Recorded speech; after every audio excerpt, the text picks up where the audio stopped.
I can't, well, it's not for me to decide, obviously. It's a record company thing to decide about singles, I think, really. But as far as I see it, we're going to make an album, and I think we'll promote it as an album rather than, I'm sure they're going to choose a song to lead with, but whether they'd actually commercially release it as a single, I don't think they'd do that, really, because I think I'm in a different genre now. I think, you know, I think singles are for young people.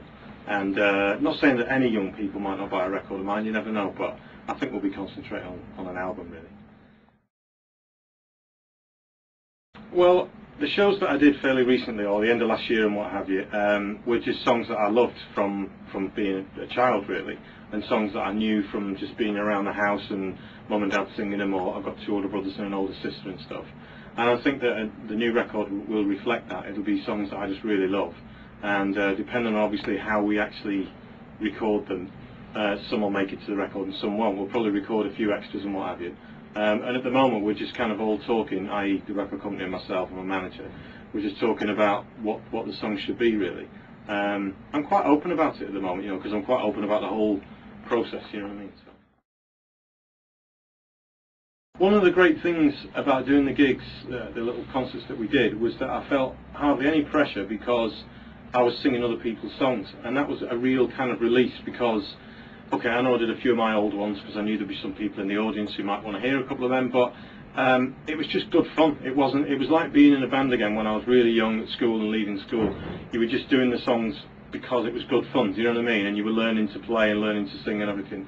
And I really enjoyed it. And on the one hand, I want to kind of keep that for myself as well, that enjoyment factor of doing old classic songs, because I'm attached to them in a certain way, but not in a way that would ever kind of bog me down in the kind of, oh, I should have done this, I should have.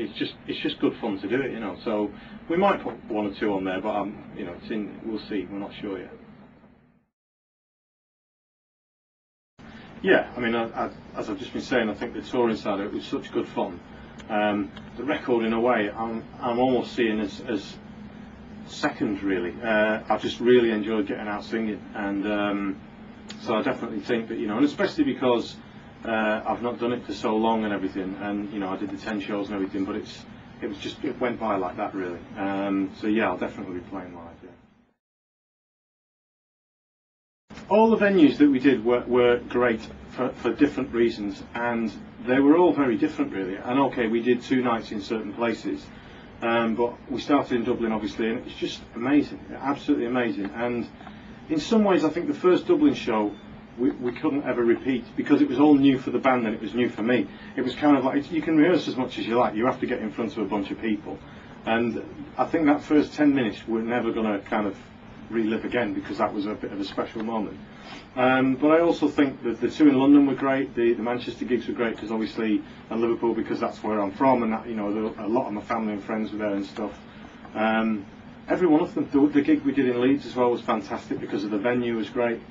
The Glasgow gig, I've said them all now, I think, and also the one we did in Milton Keynes. They were all really brilliant for different, because they were such different venues, you know what I mean? And they were small enough that you could get involved with the audience. Because back in the day, when I was lucky enough to be doing Wembley and all the rest of it, there was none of that. It was just kind of like a sea of people that you just kind of, you know what I mean? You're just too far away from it, whereas that was really intimate. So they were